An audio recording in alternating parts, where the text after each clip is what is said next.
Hey guys, I want to talk to you about the historical fiction project in Google Slides and what's involved in it. This is a slide.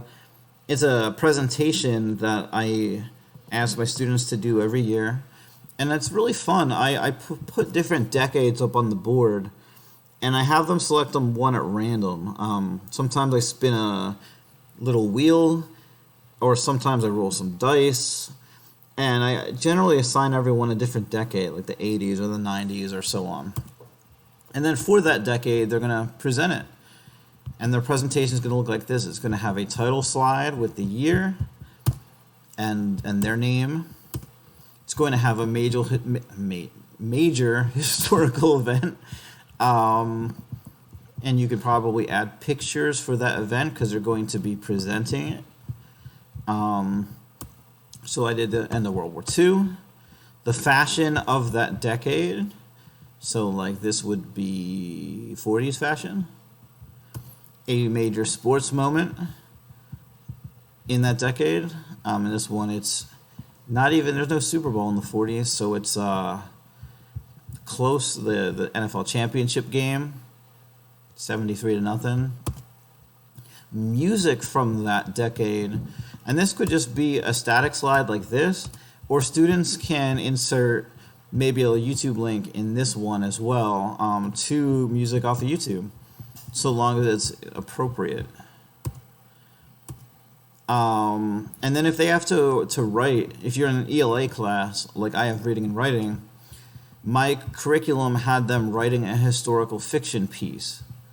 So I kind of broke it down, what they could do, setting that piece of writing in the decade that they chose. So I had the 40s, so I did the Emperor of Japan surrendering to the Americans, or just surrendering. I don't remember how it worked. So I broke that down as well. You choose your celebrity, you choose an event. Oh, this was right after the atomic bomb. And then we use that to start a basic plot. And then your next two paragraphs. I'm already thinking about the ending because I don't want this to be forever. So I start like gearing it towards the ending here.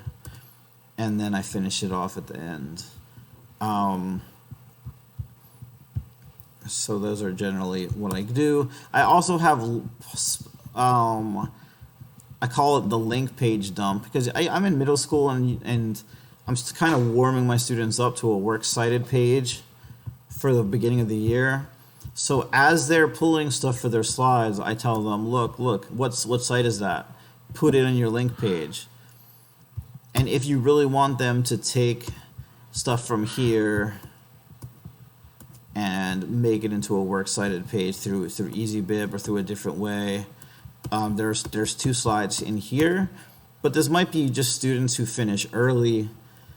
If half of the class is still working, you can be like, okay, well, Billy, you should take these links and turn them into good looking like citations for your works cited page. And they would put that in the end. So this takes about a week. It's about, not a week, probably a couple days. Depends on how long your classes are. Generally, in a day, they can do at least one slide, but sometimes two. And there's only a couple slides in: music, fashion, sports moment. You could easily just duplicate a slide and make a new category. Like if you want to say like who is president during this time, or I don't know, if you're a science class, maybe you want to add like weather data or something.